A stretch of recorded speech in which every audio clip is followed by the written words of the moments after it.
Tarpukaris. Tai laikas, kai pasaulis ilsėjosi po vieno karo, bet kartu ieškojo savęs.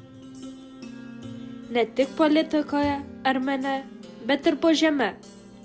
Archeologai nuo Andų kalnų iki Baltijos pakrančių kasinėjo istoriją, kad atkurtų tai, ką laikas buvo užkasęs.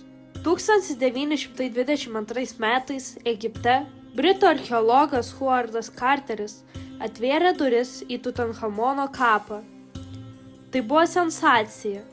Iš smėlio išniro tūkstančiai auksinių daiktų, sarkofagai, o kartu visas senovės pasaulis. Šis atradimas paskatino visą pasaulį domėtis archeologija.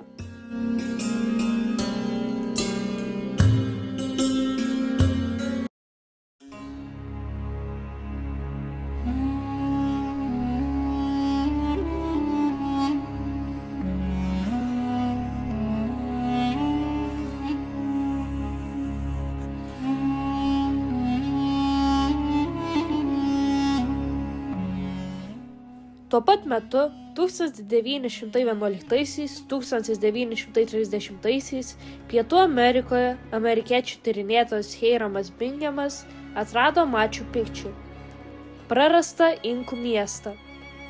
Europoje archeologiniai tyrimai irgi klestėjo.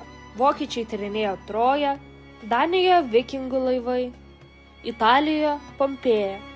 Šie atradimai kuria jausmą, kad žmonija po karo bando prisiminti savo šaknis, tarsi iš naujo statytų pamatą po kojomis.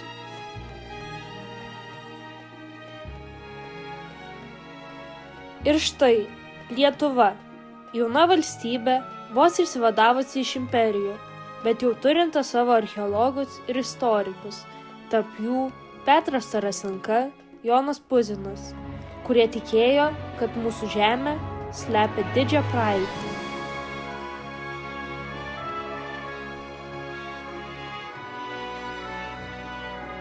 Vienas svarbiausių tarpukario tyrimų – Apuolės kasinėjimai. Tai seniausias žinomas Lietuvos miestas, minimas dar IX amžiuje. 1928–1932 metais čia dirbo Lietuvos ir Švedijos archeologai.